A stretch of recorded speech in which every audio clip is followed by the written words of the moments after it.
వార్తలకు స్వాగతం. వార్తల్లోని వివరాలు. తిరుమల శ్రీవారిని ఈ రోజు ఉదయం వీఐపీ విరామ సమయంలో పలువురు ప్రముఖులు దర్శించుకున్నారు.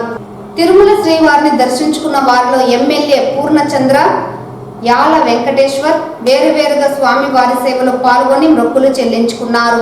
శ్రీవారి దర్శనార్థం తిరుమలకు విచ్చేసిన వీరికి ఆలయ అధికారులు స్వాగతం పలికి దర్శన ఏర్పాట్లు చేశారు. అనంతరం రంగనాథ మండపంలో వేద పండితులు వేద ఆశీర్వచనం చేసి స్వామివారి తీర్థ ప్రసాదాలను అందజేశారు.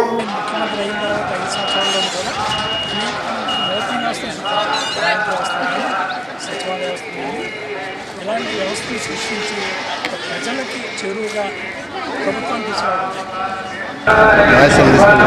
కొద్దిగా అక్కడ అండ్ ఆపోజిట్ కదా అండ్ సార్ ఫాస్ట్గా వచ్చేసి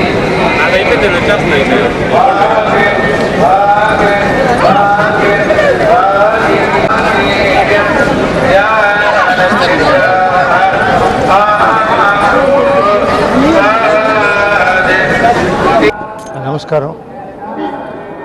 తిరుమల తిరుపతి దేవస్థానం వారు అద్భుతమైనటువంటి కార్యక్రమాలు చేస్తున్నారు. స్వామివారు ప్రపంచవ్యాప్తంగా వారిని దర్శించడానికి వస్తున్నారు. వారి సేవలు నిచరీయం అద్భుతమైనటువంటి కార్యక్రమాలు చేస్తున్నాయి.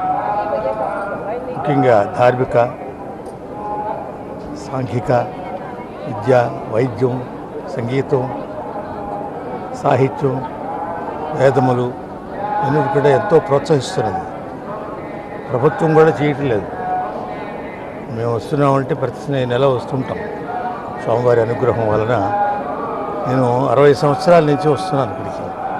1954 లాస్ట్ మంత్ కూడా ఇచ్చాను ప్రోగ్రాం. నాదనే రాజునం అనేది కార్యక్రమం, అద్భుతమైన కార్యక్రమం. అది మళ్ళీ యువ గారు, చైర్మన్ గారు దాన్ని శ్రద్ధ వహించి దాన్ని పూర్వ వైభవం తీసుకురావాలని నేను ఆశిస్తున్నాను. ప్రభుత్వం వారు దీన్ని ఎంతో బాగా చేస్తున్నది. మంచి పేరు కూడా వస్తున్నది. చాలా సంతోషం. సంతోషం అండి. చిరంజీవి గారికి రావటం, తర్వాత వెంకయ్యనాయుడు గారికి రావటం, ఆయన కురువృద్ధుడు, రాజకీయాల్లో పండిపోయిన వ్యక్తి, ఆయనకి ఇవ్వడం సముచితం. చిరంజీవి గారు మరి ఇంతవరకు అతను హీరోగా చేస్తున్నాడంటే గొప్ప విషయం. ఇంతకాలం సినిమాల్లో చేయటం అనేది ఎన్టీ రామారావు గారు, నాగేశ్వరరావు గారికి అది అయింది. తర్వాత ఈయనే చాలా సముచితం. అలా ఇంకా కళాకారులందరికీ కూడా రావాలని నేను కోరుకుంటున్నాను. ఆ స్థాయిలో రాకపోవచ్చు. పద్మశ్రీలు అవి రావాలి కళాకారులకి. చాలా సంతోషం. భారత ప్రభుత్వం వీరిద్దరికి ఇవ్వడం అనేది మాకు చాలా ఆనందంగా ఉంది. సార్, అనేక కార్యక్రమాలు ఉంటాయి. వీళ్ళు గుర్తించట్లేదంటే బయట వాళ్ళు గుర్తిస్తున్నారు. బయట వాళ్ళు గుర్తించబట్టే ఈ స్థాయికి వచ్చాము. వస్తుంది. అది కూడా ఏముంది, వాళ్ళకి ఇప్పుడు ఆలోచన కలిగితే వస్తుంది. అది ఆలోచన కలగట్లేదు ఇంతవరకు. కలుగుతుంది.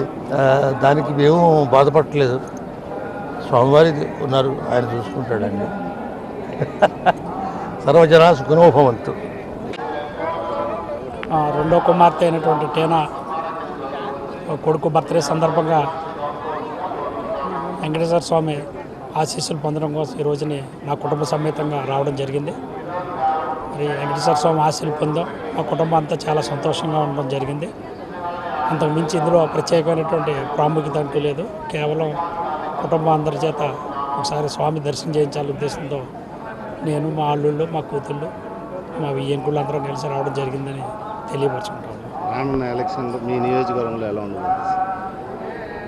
మా నియోజకవర్గంలో వైఎస్ఆర్ కాంగ్రెస్ పార్టీ గత 2 సార్ల నుంచి కూడా విజయం సాధిస్తూ వస్తుంది. ఈసారి కూడా వైఎస్ఆర్ కాంగ్రెస్ పార్టీకి బలం ఎక్కువగా ఉందనేది నా అభిప్రాయం.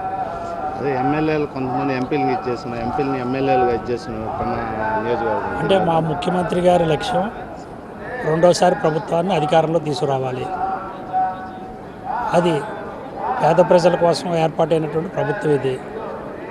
వైఎస్ఆర్ కాంగ్రెస్ పార్టీ ప్రభుత్వం కాకుండా వేరే ఏ ప్రభుత్వం వచ్చినా కానీ ఈ సంక్షేమ పథకాలు పొందుతున్నటువంటి పేద ప్రజలు ఇబ్బంది పడతారన్న ఉద్దేశంతో, ఏదో అలా ప్రభుత్వాన్ని తెచ్చుకోవాలనే ఉద్దేశంతో కొన్ని మార్పులు చేర్పులు జరగడం అనేది వాస్తవం. ఆయన ఏం చేసినా అదంతా కూడా పార్టీ శ్రేయస్సు కోసం, అలా రాష్ట్రంలో రెండోసారి వైఎస్ఆర్ కాంగ్రెస్ పార్టీ అధికారంలోకి తీసుకురావడం కోసం చేస్తున్నటువంటి మార్పులు చేర్పులు తప్పితే ఇందులో ఎవరి మీద ఎటువంటి ఇబ్బందులతో కానీ, ఎవరి మీద ఎటువంటి రాగద్వేషాలతో కానీ చేసినటువంటి పరిస్థితులు కాదనేది మా అందరూ కూడా గమనించుకుని ఉన్నాం. కాబట్టి తప్పకుండా ముఖ్యమంత్రిగా జగన్మోహన్ రెడ్డి గారు రెండోసారి ప్రమాణ స్వీకారం చేయడం జరుగుతుంది. ప్రభుత్వం మళ్ళీ అధికారం రావడానికి సిద్ధంగా ఉందనేది మేము తెలుస్తున్నాం. ఇదే దీంట్లో ఉండి కొంతమంది ఎమ్మెల్యేలు అదర్ పార్టీలోకి వెళ్తున్నారు, అంటే సీట్ ఇవ్వలేదని చెప్పేసి ఈ అది మరి నియోజకవర్గంలో ఏమన్నా నా వరకు అయితే అలాంటి ఆలోచన అయితే లేదు, కానీ మిగతా ఎమ్మెల్యేలు పరిస్థితి ఏంటనేది నాకు పూర్తిగా అవగాహన లేదు. నా వరకు అయితే అలాంటి ఆలోచన లేదు. నేను జగన్మోహన్ రెడ్డి గారితో పాటు వైఎస్ఆర్ కాంగ్రెస్ పార్టీలోనే కొనసాగాలన్న ఆలోచనతో ఉన్నాం. ఆయన ఆదేశాల ప్రకారం మేము పనిచేస్తాం. ఈ వార్తలు ఇంతటితో సమాప్తం. నమస్కారం.